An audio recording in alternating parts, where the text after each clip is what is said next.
રામને જ્યારે છેલ્લી ઘડી હતી ને ત્યારે આખી અયોધ્યા નગરીમાં કે વૈકુંઠમાં લઈ જતા હતા. આખું વિમાન ભરી અને ઉદ્ધાર કરવો હતો. એ ખહુરિયું કૂતર્યું આમ ઊંસું ઊંસું જોવે.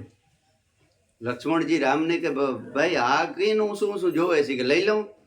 તો કે લઈ લે ને ભાઈ એનો વરે હું વાગ સડાવી લીધું. એટલે લક્ષ્મણે પૂછ્યું કે એટલા બધા તને ગીગોડા કાં એટલા બધા છૂટ્યા? તો કે બાપુ એ મારું મન સમજે. તો કે કાં? તો કે આ ગીગોડા છે ને એ ઓલા ભાવના મારા સેલા હતા બધા. ખોટી ખોટી સલાહ આપીને મેં એના લોહી પીધા તો એ અટણ મારા પીએ છે. એટલે ખરેખર પ્યોર સત્ય કે ને એને સદગુરુ ને સંત પછી કરે કે ન કરે એના ભાઈ. પ્યોર સત્ય એવા સદગુરુ જોઈએ મારે. એ આવેલો મનખો તો સુધરે. બાકી તમે આખા પૃથ્વીના માલિક થઈ જાવ ને તો એ સુખ નથી. તમને એમ કે આપણે બંગલા 10 બનાવી લીધા ને 1000-5000 કરી લીધી વાડીને એટલે સુખી નથી. હો, ગોપીચંદ ને ભરતરી પાસે કેટલી જગ્યા હતી ખબર? 92 લાખ ગામનો રાજા હતો. કેટલા? 92 લાખ ગામડાનો રાજા ભરતરી. અને લડાઈ કરવા માટે જતો હતો. લડાઈ કરવા માટે જતો ને એવડું બધું લશ્કર હતું આમ, અને હાંકડો રસ્તો. એમાં એક ઊંટ મરી ગયું. ઊંટ મરીને આડું પડી ગયું. એટલે લશ્કર બધું ત્યાં રોકાઈ ગયું. એટલે ઓલે કીધું કે ભાઈ આગળ હાલો ને. તો કે બાપુ ત્યાં રસ્તામાં ઊંટ મરી ગયું, આડું પડી ગયું, હવે આગળ જવાય એમ નથી. તો કે ભલે ને મરી ગયું હોય, તમે આગળ વધો ને. આને ખબર જ નહોતી કે મરવું એટલે હું. એટલે ભાઈ મરી ગયું. તો કે મરી ગયું એટલે હું? તો કે એ તો બાપુ ન્યા આવીને તમે જોવો તો ખબર. એટલે રાજા ફરી અને આવ્યો. કોણ મરી ગયું? તો કે બાપુ જ્યાં ઊંટ હાંડીઓ પીડ્યો ને એ મરી ગયું. તો કે આમાં હાથ છે, પગ છે, મોઢું છે, પૂંછડું છે, બધું છે ને આમાં હું મરી ગયું. એટલે કે બાપુ પણ એ બધું હોય, પણ આમાંથી જે જીવ આત્મા છે ને એ નીકળી ગયો. તો કે ક્યાં ગયો? ઈ બાપુ અમને કોઈને ખબર નથી ક્યાં ગયો ને, કોઈને નથી ખબર. તો કે ના. તો કે ઠીક, તે આનું કેમ બધાને આવું થાય? તો કે બાપુ ઈ તો થાય. તો કે આ બીજા ઘોડા ને હાંડિયા ને હાથી ને બધા ઈ? તો કે બાપુ ઈ એક દી મરે તો ખરી. તો કે એમ આ જ હાલત થાય બધાને? તો કે હા. તો કે આ તમે બધાય? તો કે બાપુ અમારે બધાને મરવું તો પડે, દેહ તો છોડવો જ પડે, મરવું જ પડે. તો કે હા.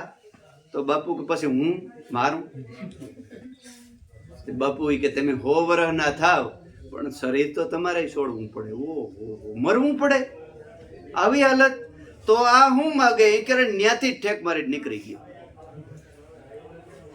તો એવડું રાજ ને આ રાજ કરવું ના પૈસા ના હું બધું માગે. એ નીકળી ગયો. જેને હામો મળે ને એને પૂછે કે બાપુ સંત છે?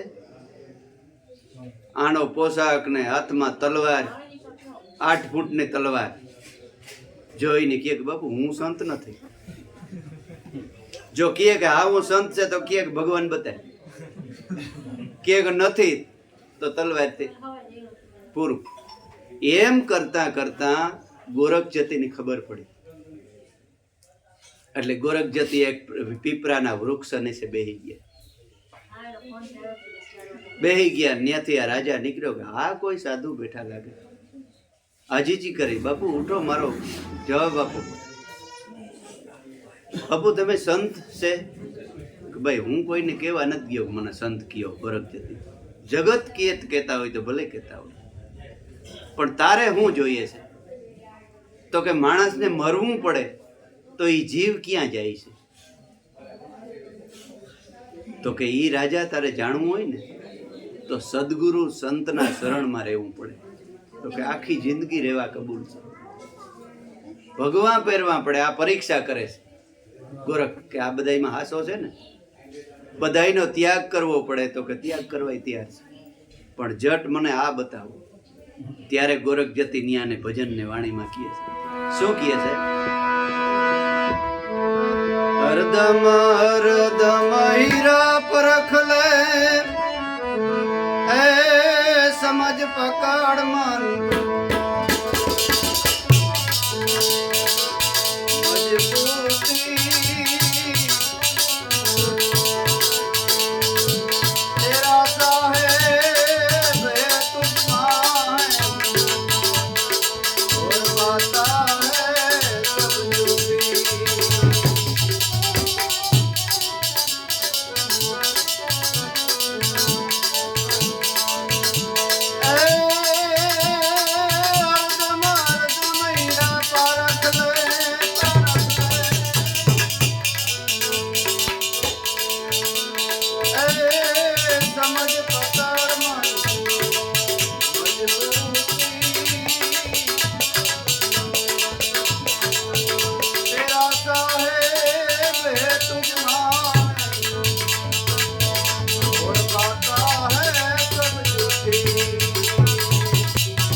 સંભાળી લે, ત્યારે જાણો તેરી રજપૂતી.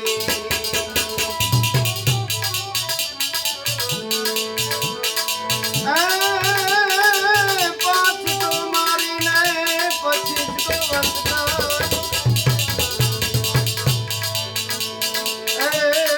ઉનકી પકડી લે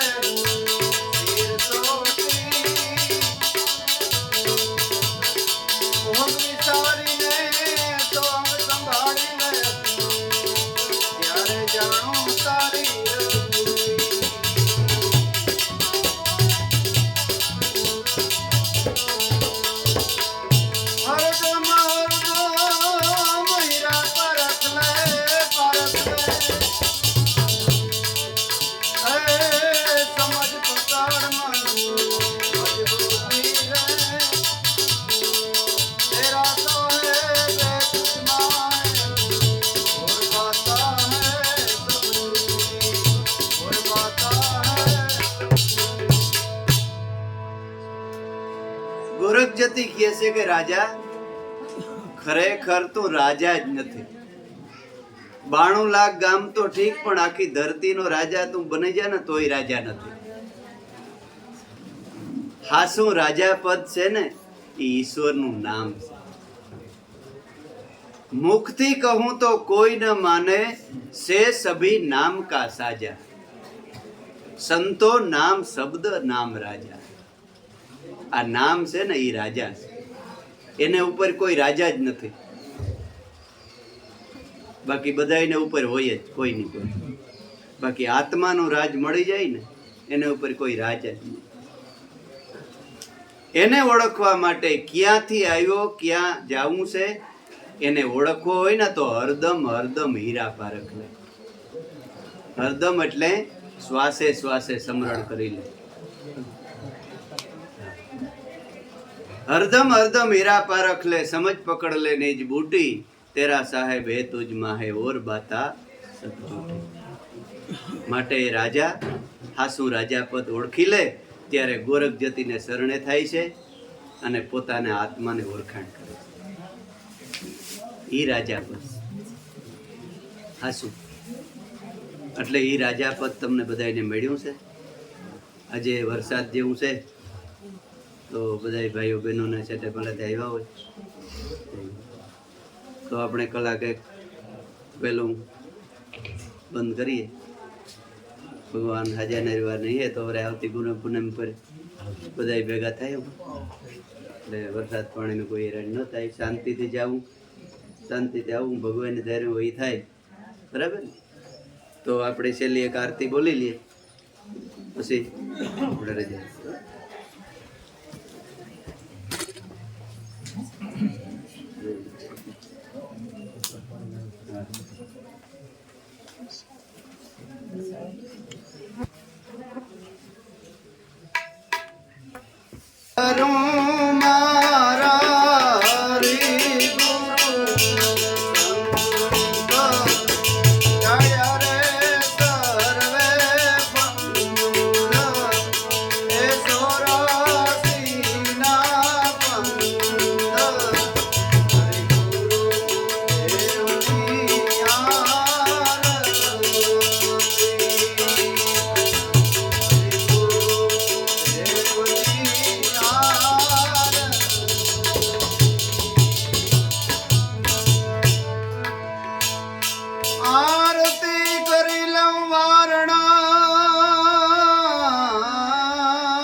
નામે પોતે આત્મા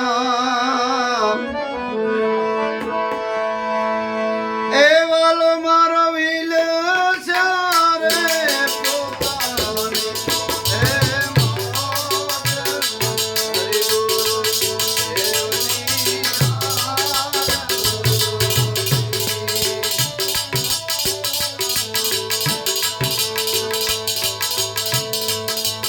આરતી તો આરતી કરો મારા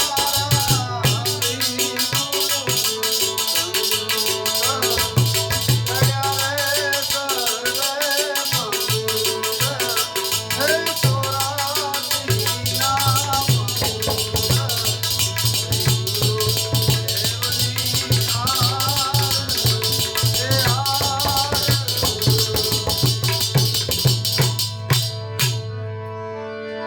સદગુરુએ સમજાયું શાનમાં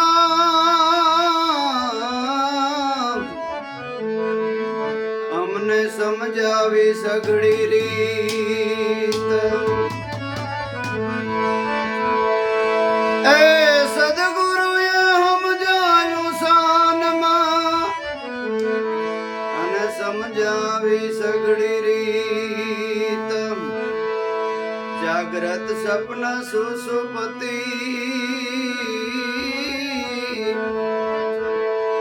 મને ભાસ્યું તે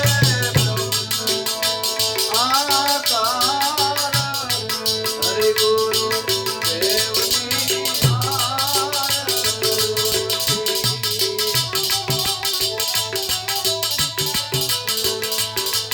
એ જી મને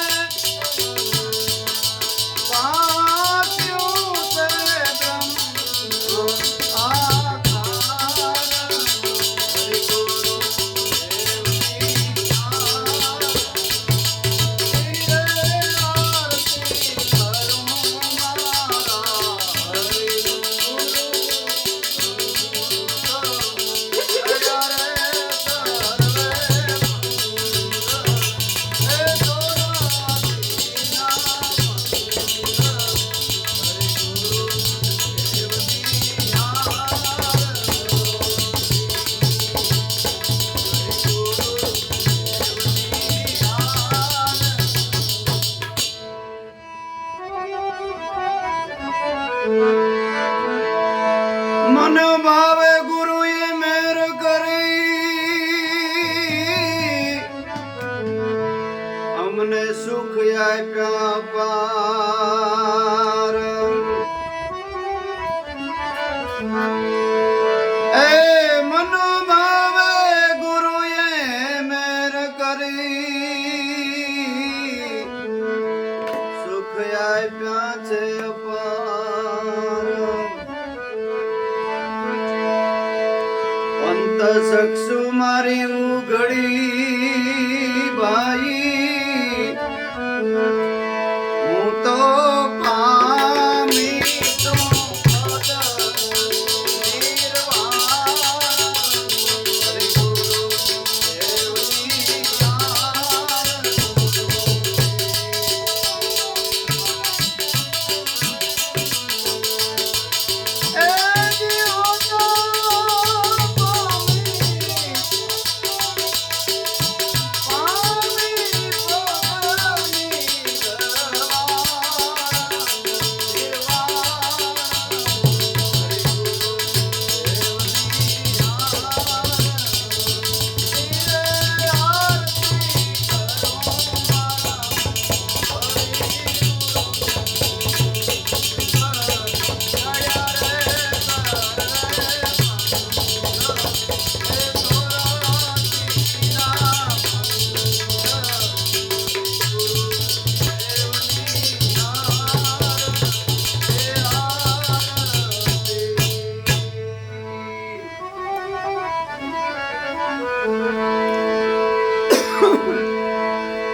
વાટડ્યા ભાઈ એ મને બાંસ્યું હવે તુરિયા એ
અખે પદ અવલોક્યું